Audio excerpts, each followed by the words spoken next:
Muito bem, pessoal. Vamos para o último vídeo da parte B do nosso estudo de limites.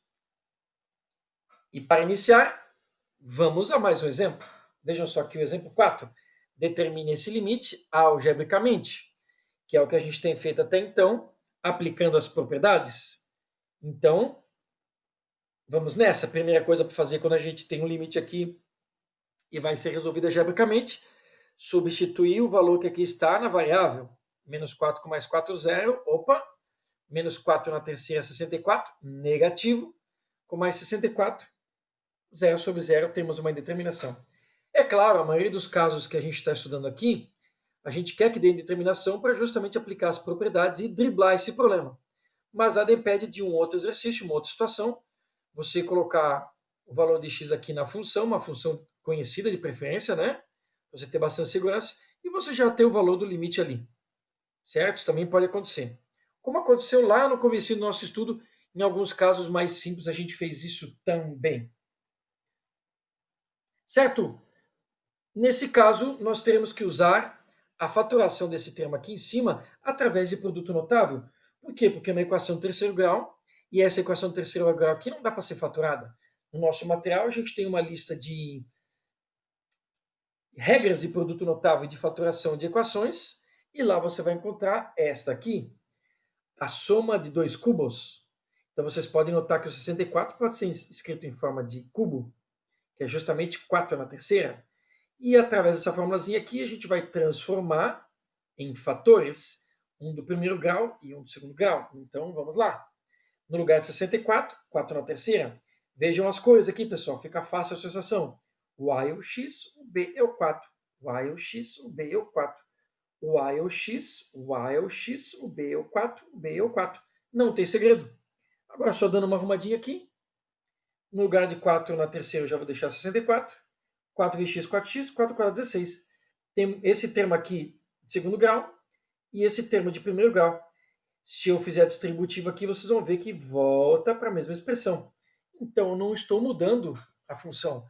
Só estou escrevendo ela de um jeito. E aqui está o cara que faz a parte de cima ser zerada.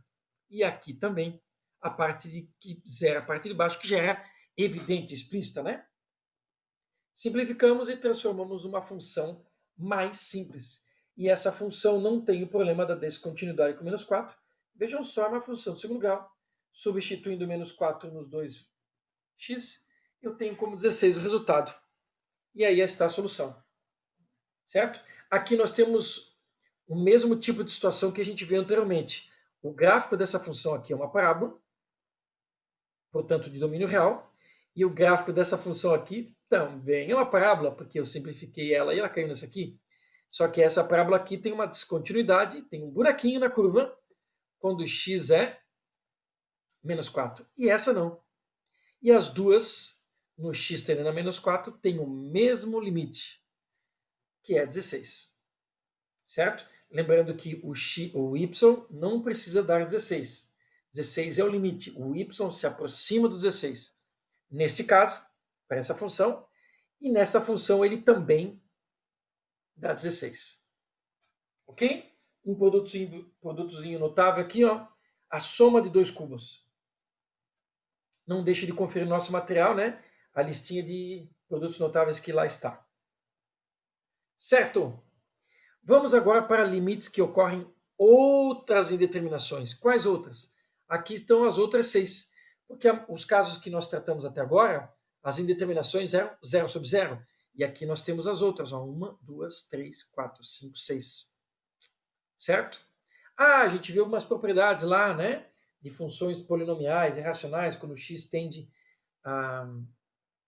Funções racionais, né? Funções racionais. Talvez eu tenha dito irracionais. Funções racionais e funções polinomiais. Quando o x tende ao infinito, pode gerar essa daqui e essa daqui. Mas a gente nem se preocupou tanto porque a gente aplica direto a propriedade, certo? Mas podia gerar tanto essa quanto essa. Então vamos dar uma olhadinha agora em outras que geram essas aqui também. Certo? Olha só essa daqui, ó. Já não é uma função racional. Por quê? Porque tem um radical aqui na parte de cima. E se a gente tentar substituir infinito, o que dá? Infinito sobre infinito, indeterminação. Então a gente precisa driblar. Para cada um dessas indeterminações que vocês estão vendo aqui, existe um artifício, ou 2 ou 3 artifícios que ajudam a driblar essa indeterminação. Em alguns casos até você transforma de uma indeterminação em outra, certo? Ou de uma indeterminação dessa para uma dessa e assim sucessivamente. Ok? Então o que a gente pode fazer nesse caso? Está dando infinito sobre infinito. Vejam só aqui. Nós vamos dividir a expressão de cima por raiz de x ao quadrado e a de baixo também. Isso aqui é uma fração, pessoal. Então, se eu dividir em cima e embaixo pelo mesmo valor, eu não estou alterando o resultado. Por que eu coloquei raiz de x ao quadrado? Para poder botar um número dentro dessa raiz. E aí, como eu fiz em cima, eu tenho que fazer embaixo a mesma coisa. Certo?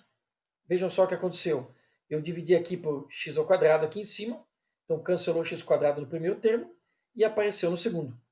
E aqui embaixo, raiz de x ao quadrado cancelou o quadrado com uma raiz, ficou somente x. Então esse x simplificou e apareceu um x aqui embaixo. Vejam só agora que em ambas as situações o x não está mais aqui no numerador, ele está no denominador. Então é muito provável que esse problema tenha acabado. Porque em cima das duas frações a gente não tem variável, a gente só tem número. Então esse foi o lance da gente observar aqui. Deixar com que esses números ficassem na parte de cima e a gente simplificasse o x. Tá? Usamos o artifício matemático aqui, que você precisa ter uma certa prática já para tentar, né? Agora a gente vai fazer o teste, substituindo o infinito para ver o que acontece. Olha só aqui. Se nós colocarmos o infinito aqui, infinito ao quadrado continua infinito. 1 dividido por infinito, 0. 5 dividido por infinito, 0. Correto? E acabou ficando aqui, ó, 2 mais 0, raiz de 2. E 3 aqui embaixo. Ficou função constante, então o limite é esse mesmo, raiz de 2 sobre 3. Alguém pode me perguntar, né? De onde que eu tirei isso aqui? A gente tirou isso aqui porque, como estava infinito sobre infinito, a gente queria que esse x que está aqui e esse x aqui não ficassem mais nessa posição, ficassem dividindo alguns valores, para acontecer justamente isso aqui. Esse limite especificamente, ele tem outro caminho, a gente pode aplicar algumas propriedades. Aplicar limite de cima e limite de baixo para separar essas duas aqui. Mas para fazer isso eu tenho que ter uma raiz embaixo, então eu posso levar aqui ao quadrado e botar a raiz. E também chego nessa solução. Então existem outros caminhos. Coloquei um caminho um pouco diferenciado para a gente ver o tipo de artifício que a gente tem que usar para driblar a indeterminação. Ok? Vamos para outra aqui, ó. Substituindo o infinito aqui.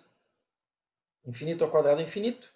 Infinito mais um infinito. Raiz de infinito, infinito também. Vai ficar infinito menos infinito, que é o segundo caso que a gente está vendo aqui, ó.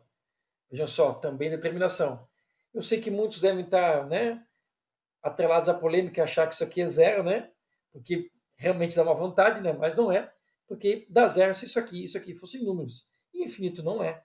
Embora vocês devem ter notado que muitas vezes a gente trata ele como se fosse número, né? Se fosse número, tinha uma teclinha na calculadora com infinito aqui, ó, mas não tem. Muito bem.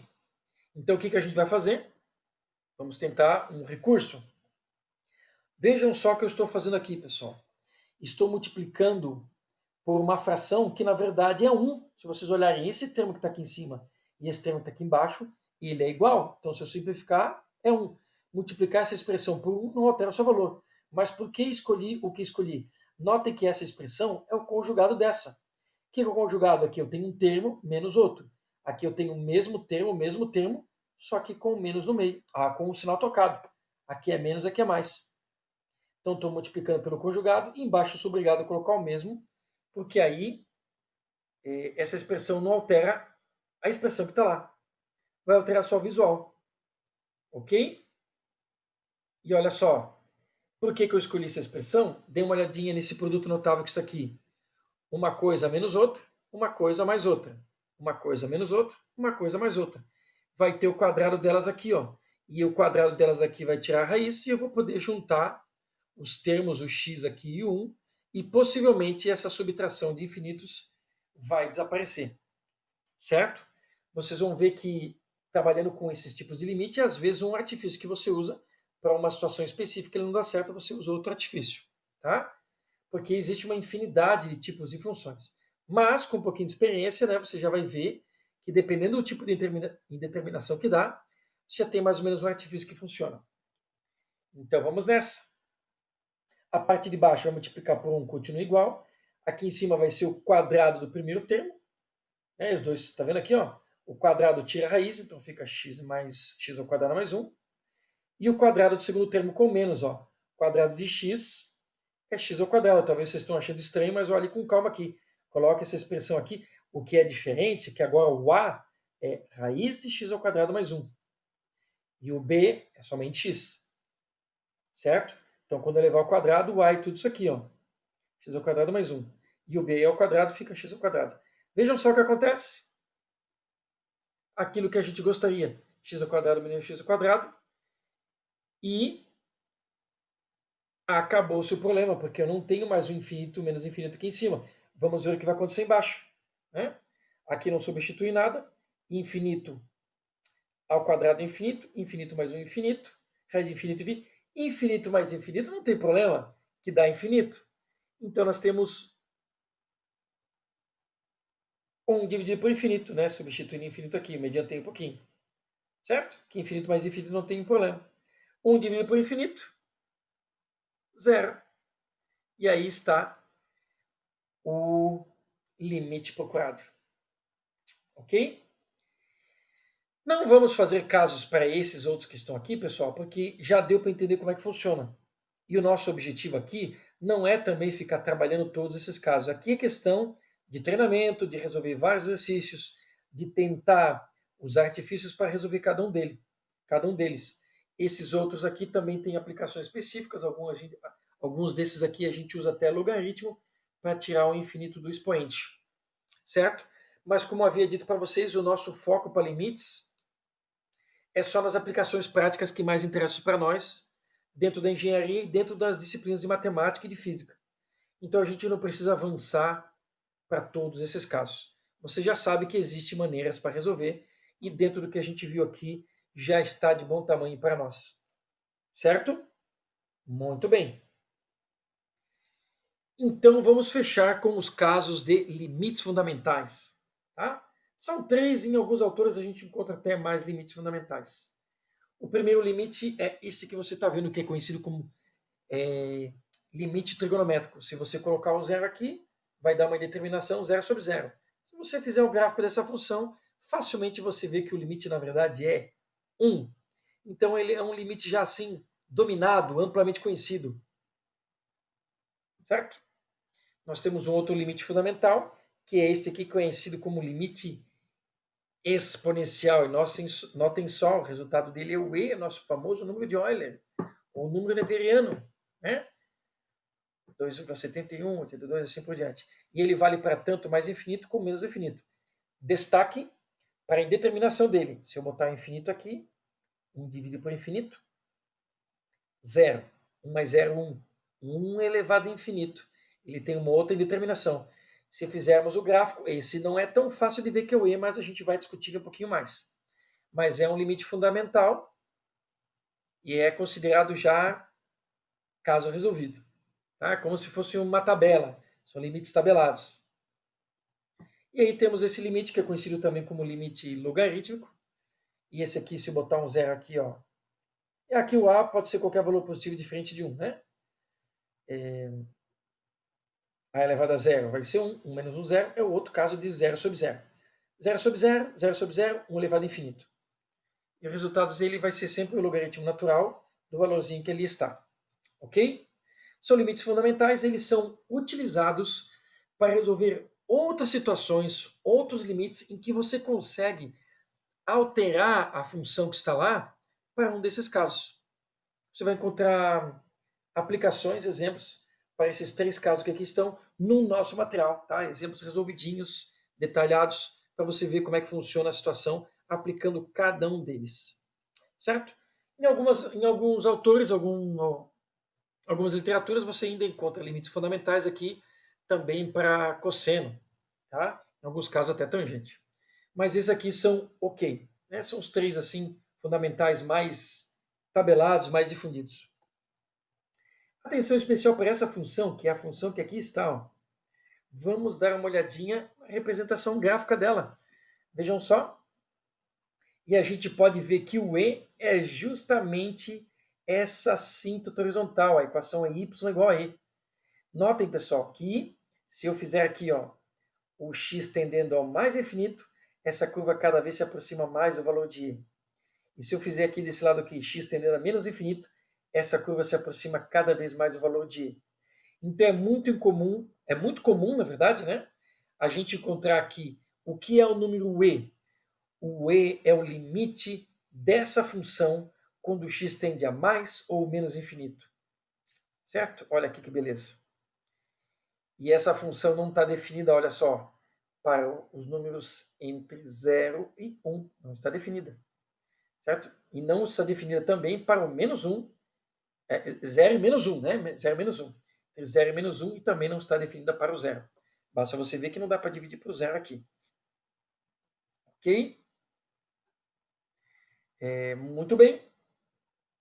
Aí está o Ezinho. Tá? Então, uma maneira de definir o número E, o número de Euler, é o limite dessa função quando x tende a mais ou menos infinito. E vejam que aqui é um caso, né? Que se você for aproximando e você não conhece o número E, você vai achar talvez que é 2,7 ou até 2,8 ou até mesmo 3. Mas não, é esse camaradinho aí. Então essa é uma das maneiras de encontrar esse número. Aí você tem que aumentar os valores de x aqui para ter uma maior precisão das casas do númerozinho E. Tá? Se você fizer o gráfico dessa função e dessa função, você também pode constatar os limites fundamentais que aí estão. Para maiores informações, dê uma olhadinha no nosso material, lá tem mais detalhes sobre os limites fundamentais. Muito bem, pessoal, é isso.